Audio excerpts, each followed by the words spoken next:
All right, here we are for a good, exciting. What morning is it? Okay, yes, it is Thursday morning. All right, here we go. Energy notes. So let's get some energy. It may be kind of tough toward the end of the week, but let's give it a shot. All right, so first thing we're going to talk about energy. What is energy? All right, energy is basically the ability to either do work or to cause change. We've talked about that before already. All right. And in chemistry, particularly, we use the ability to cause change. Chemical changes or chemical reactions are kind of what chemistry is all about. In physics, a lot of times it still causes change, but we use it to do work. And so that's why we talk about energy in physics, okay?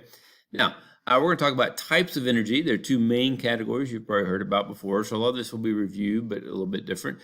Types of energy is, if it's moving, it is kinetic. That's right, kinetic energy. And if it's stored or has position where it could fall, it is potential. All right, so that's good. Kinetic and potential. All right, so let's talk about kinetic energy, or KE for short. We can be on an initial basis because we're good friends with kinetic energy. All right, so kinetic energy, the energy that an object has due to its motion, something moving. All right, a car, if it's going down the highway, has kinetic energy. If it's pulled off to the side, it has none. Okay, so if you remember, we're talking about momentum and to have mass times velocity. Kinetic objects are going to have mass, obviously, because everything has mass. And if they're moving, then they're going to have motion or velocity. So kinetic energy is tied very closely to the idea of momentum. All right. Now, so basically, for the kinetic energy, basically, the more the object speeds up, then obviously you're going to increase the kinetic energy. If that car is going at 30 miles an hour, it has a certain amount of kinetic energy and will do a certain amount of damage if it hits something. But if it's going 60 miles an hour, it will have twice as much kinetic energy, right? So it's going to do a lot more damage. So there's a lot more energy involved, and therefore it can cause changes, good, bad, or otherwise, depending on what you hit. All right. Now, it also depends, though, upon the mass of the object, all right? If you have a semi-truck going 60 miles an hour and you have say a Volkswagen Bug going 60 miles an hour, obviously there's going to be a lot more kinetic energy with the semi-truck. So it has to do with how fast and how much mass it has. So the formula for kinetic energy is technically 1/2 times mass times velocity squared. Or another way to write that is mass times velocity squared divided by 2. Okay, it's not like it's half the mass, it's just half of this whole thing, the mass times velocity squared. All right, now, of these two, which is more important then? Is the mass of the object or the velocity? If I double the mass, that's going to make it have twice as much kinetic energy. But if I double the velocity, well, the velocity is squared, so it'd be double, but then it's squared, so it'd be 4 times as much kinetic energy. Okay, so mass and velocity are both important for kinetic energy, but of the two, velocity is much more important. Why? Or not? It's going to make a bigger impact. So because it's all about the speed. After all, kinetic energy is the object's motion, so it makes sense that it would involve the speed more. If it was just mass times velocity, that would simply be momentum. Okay, but velocity is squared and then divided by 2. All right. Now, therefore, like I said, a change in velocity is going to affect the kinetic energy a lot more or more than a change in mass. Okay, if you triple the mass, it would triple the kinetic energy. If you triple the velocity, it would make 9 times as much. If you did 4 times the mass, it would be 4 times as much kinetic energy. But if you did 4 times the velocity, 4 squared is 16, so it would be 16 times. So it's exponentially greater increase if you change the velocity. Okay, all right. Now, since energy is used to do work, guess what units it's going to be measured in? That's right. It's going to be measured in the same units we measure work. So it's going to be in joules, or it could be Newton meters. Okay, but basically it's still going to be joules. Okay, mass times velocity squared.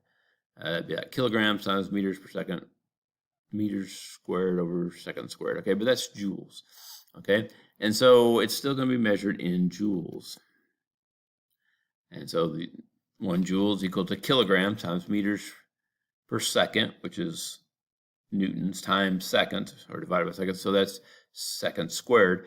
So anyhow, it's still the same units. Okay, g is mass, meters per second is velocity, but if you square it, that means it's going to be meters squared over second squared, and it's still the same units that we used when we were talking about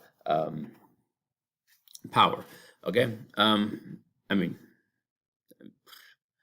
my brain is kind of going kaput here, not work, but power. Okay, so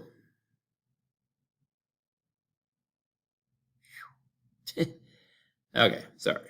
Okay, I'll get this together in a minute. All right, so that is the formula for energy. Now, we're going to talk about some other types of energy here, but technically, the next few we're going to talk about are really types of kinetic energy. All right. If you heat up a molecule, say you have ice. And ice is a solid. The molecules are locked closely together. If you heat them up, they start to move faster. As they vibrate faster, eventually they get enough energy that they break loose and they start sliding around each other.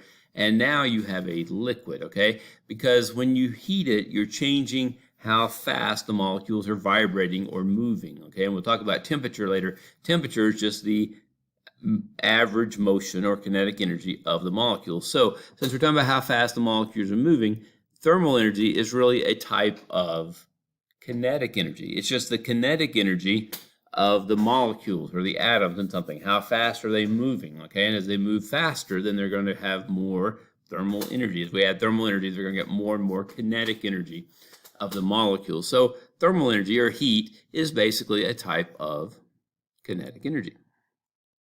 All right. So as the heat increases, the motion of the molecules increases. All right. As the heat decreases, the amount of heat energy decreases, the molecules get slower and slower. Okay. In fact, we'll talk about this later. But the slowest or the lowest heat you could have is where the molecules don't move anymore. Okay. And that would be what we call absolute zero. All right. Now, sound energy, like when I'm talking to you right now, or actually it's coming out of your speaker, but is vibrations moving through the air. Boom, boom, boom. They're vibrating and they're passing those vibrations to the next molecule until it goes through your ear and it hits on the molecules in there, hits your eardrum, and hits some bones there and stuff, the bones, and transfers it to some fluid. And then it sends that message to your brain, and amazingly, we can take all those vibrations and hear them as sound, okay? And so sound energy is movement or vibrating molecules that are carrying the sound energy to your ears. And so, and yes, technically, even if a tree falls in the wood and no one's there, it's still sending those vibrations, even if nobody is there to pick them up. So yes, a falling tree in the woods, if no one's there, does make a sound, although you won't be there to hear it. Now, the sound of one hand clapping, well, that's a different thing. All right, anyhow, sound energy. So sound energy is kinetic, or vibrations or movement of molecules that are vibrating. All right. Electric energy, or electricity, okay, is another type of energy. And it is really the flow of electrons, okay? And since it's flow of electrons, then it is technically a kinetic energy because you're actually saying the electrons moving from one atom to another. And so it's the energy being carried down the line. So that's still a form of kinetic energy. All right. So electrical energy is just the flow of electrons. Once again, it's kinetic energy or things that are moving. Okay. So once again, it's a type of kinetic energy. All right. Now, the other type of energy is potential. Potential energy is energy that is stored and has the potential then to be released. All right. Normally, when we think about potential energy, we're talking about energy that is up in the air and has the potential to fall. That's a lot of times what we talk about. Okay, when we give an example of this, especially in lower grades. Technically, this is not the only kind of potential energy there is. This is gravitational potential energy, okay? In other words, gravity gives the object the potential to fall and have kinetic energy. So we are saying that this is gravitational potential energy. All right, so it's objects that are above the Earth's surface and therefore have the potential to fall down to the Earth's surface. All right, all right. So let's stop for just a second. Let me set up a example, and we will be right back. Okay, all right. Okay, so here we go. We have a weight right here. We have a string right there. This is the pendulum. When I have it up here, it has what kind of energy? Potential. All right, it has potential. Once I drop it, it begins to move. What kind of energy does it have then?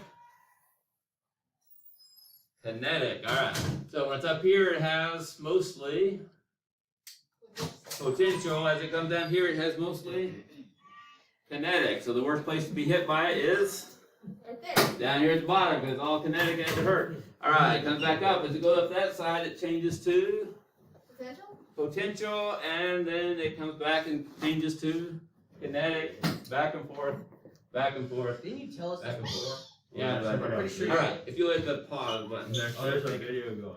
that's right, y'all are. Wait. What's this I'm on video. pause for? Oh, hit the little button. Yeah. There you go. All right, now hit the pause button. All right, and we will finish up the rest of the notes tomorrow. Have a great morning.